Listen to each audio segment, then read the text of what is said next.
So as you've probably gathered from the title of the video, it's about 4G and which is best. I'm not going to say which is the best system because some people have thousands of euros and they can get some really nice systems. But I wanted to do everything on a budget. A, because I'm a Yorkshireman and I like to do things on the cheap, but B, because I'm a techie, a geek. I run a telecoms business, so we actually provide routers to clients. I'll give you an example. This is, for example, one router that we provide, but I wanted something with antennas. So that's okay, but it'll only allow, if I recall, 10 devices to connect, which is fine. And it'll give you a reasonable speed. It works on battery. You can just plug it into USB, and I think on battery you will get 6 to 8 hours, but you can check the specifications, but in real life I think you get about 6 hours. Then there is this baby, which the box doesn't really say a lot. It just says mobile router, but I had a look and it's actually a Netgear. This is it here. Let's turn it on a second.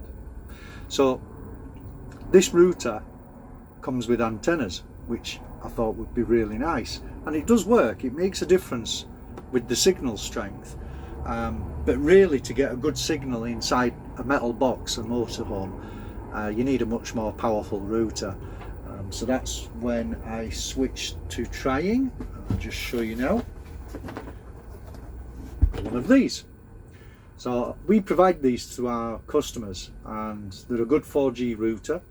They get a good signal, but unfortunately it requires a power supply, which we don't have in the van, or we didn't have. I now have an inverter, but I'm not running a router from an inverter 24/7. If I recall, that router required 9 volts, but I did some research and I found somebody was using one of these, which is Archer 1200, I think it is, AC 1200. The key thing here is this 4G plus. I've tested it and you do actually get a better signal strength because it connects on 2 bands simultaneously, but you don't get double.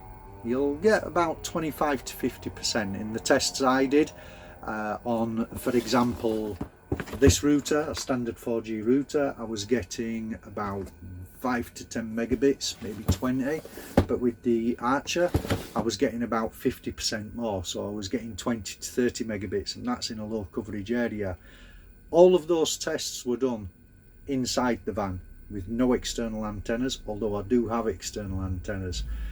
But I was waiting to do this video until I got the pointing antenna and attached it to the roof, because we don't use a TV, we don't have a TV. I've just taken out the antenna or the receiver and all the cabling. There's no need for it. We've got internet, we've got, you know, Plex, Netflix, you know, we just download what we want to watch, or even better, because we're in a motorhome, we go for a walk and enjoy the views.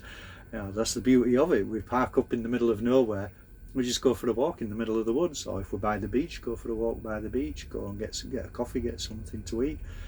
So what I'm going to do today is I'm actually going to test all of these routers inside and outside of the van, the motorhome, and give a definitive answer which one gives me the best signal, which hopefully will help you define or decide which one will give you the best signal. I'm already pretty convinced the Archer is going to win, but let's see, let's try it. You know, we'll give the others a fair shake. If this one gives me a better connection, I've spent a lot of money and time putting an antenna in for no reason. Another thing, the antenna that I have, I'll just drop a photograph in here now, is actually attached to the old television antenna pole, and the cable just comes down and it goes into a wardrobe, which I'm going to show you in a moment. And I just asked them to leave the cables there so that I could connect everything up. One other thing, I'm going to show you this in a bit more detail later, but the Archer router, if I recall, requires 12 volts, but there's no adapter for it. But I found one on Amazon, so I'm going to link you to that, because it saved my bacon. Otherwise I'd have ended up with a router that I couldn't use, even though it was giving me a really good signal.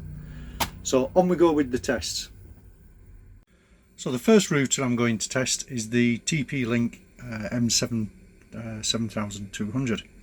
I'm not going to go into the setup of the router because that's an entirely separate video. They're quite easy. We have customers in the 70s and 80s using these routers. They're not difficult to set up at all, and they're really good because they're portable. Literally, it's a pocket router, that's what we call it. So I just need to get this router configured with the SIM card, and then we can rock and roll with the test. So as you can see, the tablet is connected to the router. There we go. And it's obviously sending and receiving data. But let's see. So I'll open up a speed test.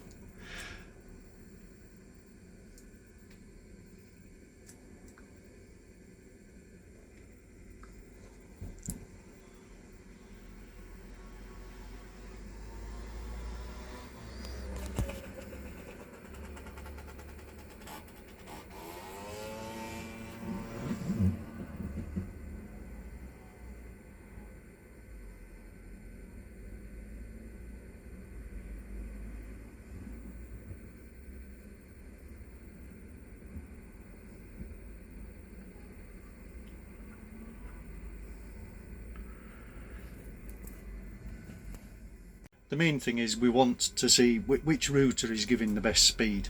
That actually isn't bad for a small pocket router that's sat inside a metal box or an aluminium box, whatever the motorhome's made of. So I'm going to run a few more tests on this router and then we'll go to the next one. I just thought I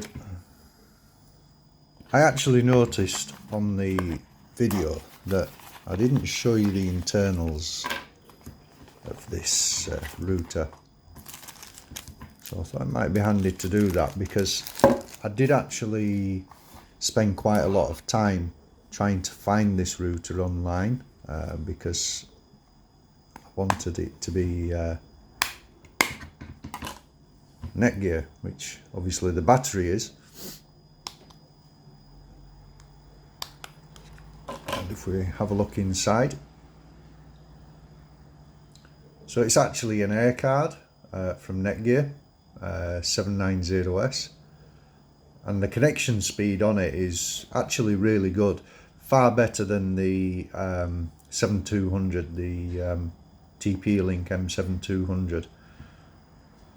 So I just wanted to show you this, because you just pop the SIM card in there, pop the battery in, and then turn it on. So this is where I finally located the router, and as you can see, it's just fixed to the wall there, and we have power, internet, 4G plus, which means it's connecting dual band. The Wi-Fi is active, and a couple of signal bars. However, the signal bars really don't mean that much, and you see I've got the antenna cables coming out, going round and tidied up there as best I can, and then going up through the antenna pole. I also have the antenna pole extended as far as it will go, just for the purposes of the test really. And speed test. There we go. So let's see. So this would be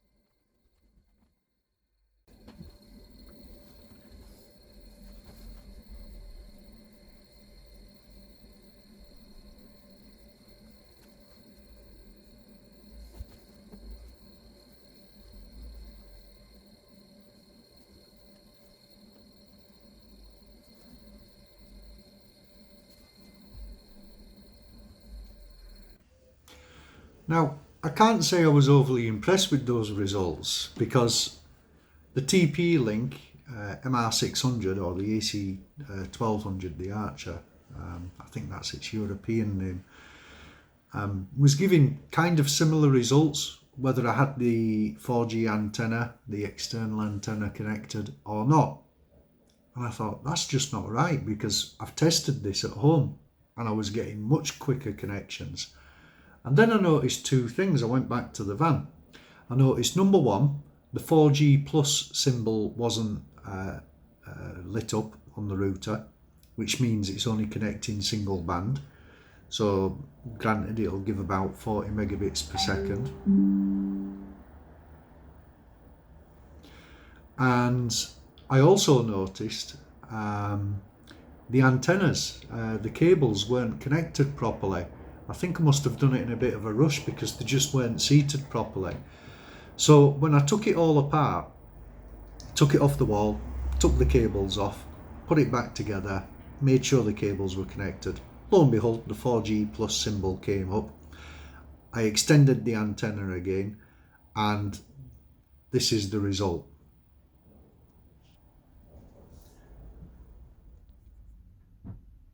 So now we have the telephone connected to the router connected to the antenna on the roof, and the antenna extended as well, although down in the town that isn't going to make a huge difference to the connection speed. The main reason I wanted the antenna mounted to the extendable pole is for when we're up the mountains and in the forest. So let's just do a quick speed test and see.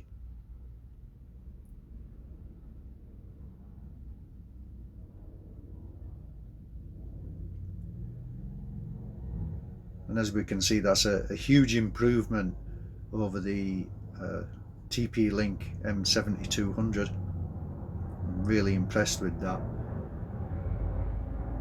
Almost 100 megabits download.